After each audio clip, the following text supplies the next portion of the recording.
Let me ask you a question. Do you think that we are actually better off without social media or better off with social media? that's the question of the day today, particularly once we get into it. So this was a post that I just did, and this was something, of course, that something that Google. This was something that was part of one of their slogans, right? This was one of their slogans, as you can remember, and they got rid of it once they realized that they wanted to be evil. And this is a Zuckerberg. This is the one that I was referencing the other night here. I have over 4,000 emails, picture addresses, and what? How did you manage that one? People just submitted it. I don't know why. They trust me. Dumb Fs.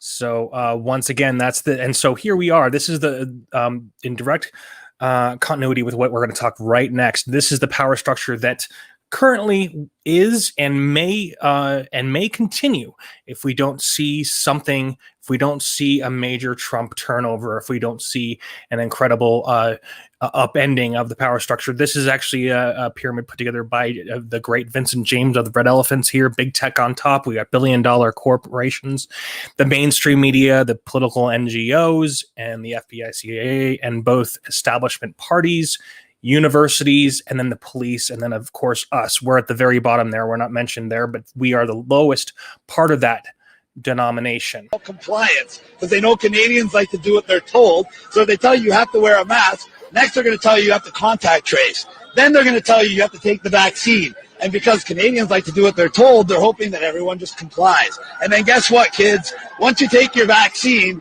like a dumb person that doesn't know any better, they're going to tell you, sorry, the vaccine isn't as effective as we thought it was going to be. So now you still got to wear your mask, still got to get contact trace, still have all the restrictions and social distancing, and still take your vaccine. And then what did you get out of all of this? You got a whole year where you weren't allowed to travel. Your business was closed. They took your rights and freedoms. They forced the vaccine on you. And what happened? The same amount of people died. Everything is the exact same. And now they're going to put you back on lockdown and bring it all the way till July of next year so they can do the same thing again. Bring you from July, August, and September, getting you off lockdown, but just to bring you back on lockdown again. If you idiots haven't figured it out yet, it's a perpetual cycle that you never get out of. And it's a way to take your rights, your freedoms, close your business, take your wealth. Why? So you become dependent on government. Why? If you're independent, the government works for you like it's supposed to. If you depend on the government to give you a paycheck to feed your family every month because they closed your business on you, now the government doesn't work for you. The government rules you. So instead of a middle class, we have the government, upper class, and the lower class dependents that rely on the government to survive. In other words, we have a slave class. And that's what we were talking about before, the slave class. So that is an unfortunate, truth that I have to. I think you all, of course, are pretty much aware of that at this point. But let's get on to the more positive aspect of this video, which was simply, I don't know if we really know if it's positive, but CNN grounds airport network after 30 years, citing pandemic and streaming. And so this is something that actually happened. It looks like I didn't believe that they've been doing this since 1990. The end of the service, launched in 1990, was announced Tuesday on the staff memo. He said that the decline in airline passenger traffic, that's the reason they're doing it. when in actuality, it's probably because they're actually probably just wasting money by doing this. The service had beamed the cable news channel's content into terminal waiting areas throughout the country, and of course brainwashing the people, right, perpetuating their lies and their deceit and their continuous propaganda to get people to follow in their footsteps of just madness. And so once again, that's the same stuff that's been going on. But I did want to get to this other thing here, and this is once again in direct continuity with what we're talking about with here. So these two guys here, now they're not stupid, okay? Hear me out here. Just hear me out for a second. These two guys are not stupid. And they literally threw $51 billion out the window. Okay? Twitter and Facebook have seen $51 billion of their combined market value wiped out since booting Trump from their platforms. So they could have They could have allowed Trump to be on there and they would have saved $51 billion. Do you think their goal is money? Their goal is not money at this point, because their ultimate goal, what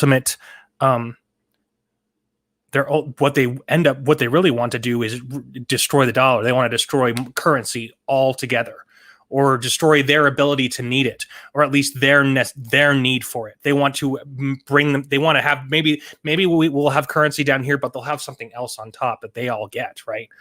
That's my opinion. I would love to hear yours. Facebook and Twitter have collectively seen a 51.2 billion erased from their market caps over the last 2 trading sessions as investors balk at their banning of President Trump.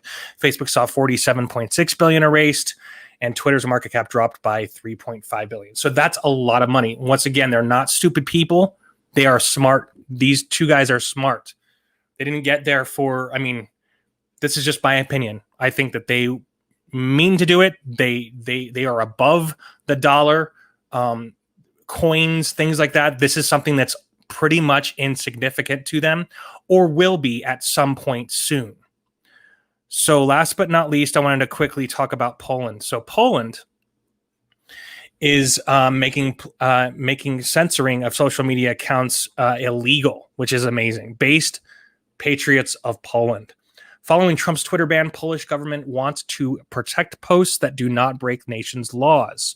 Polish government officials have denounced the deactivation of Donald Trump's social media accounts and said a draft law being readied in Poland will make it illegal for tech companies to take similar actions there.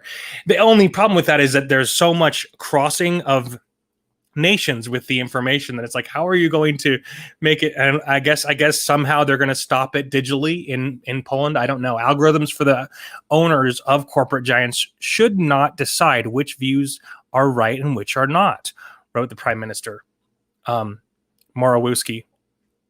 Let's see, earlier this week, without directly mentioning Trump, there can be no consent to censorship. Censorship of free speech, which is the domain of totalitarian and authoritarian regimes, is now returning in form of new commercial mechanism to combat those who think differently, he wrote. Poland's ruling Law and Justice Party, which is ideologically aligned with Trump, blah, blah, blah. So this is on The Guardian, and of course they're gonna be against it. Of course they're gonna be against free speech. It's like all these people who were supposedly like, they're supposedly free thinkers, supposedly hippies, supposedly people who, accept their exception. They're so tolerant of other people. That's what they're supposed to be. They're complete and total hypocrites. But there is a lot of fight going on along the way, as we see all kinds of weird things happening with censorship now. At least this has exposed it to on the forefront of the conversation. And that's, we see there's a Florida lawmaker pushing for a bill to stop censorship on social media, whereas other people are being banned. Like there's even a principal of a elementary school who was banned. So again, these are just things we need to bring about and at least talk about. I'm trying to stay positive here. I still think we're going to come out of this in some way, shape, or form good. We just have to keep pumping this information out and letting people know about it. Hail to you. Thanks for listening. Hope you're having a wonderful day, and take care of yourself. Thanks so much. Have a great day. This is Benji the Salted signing off.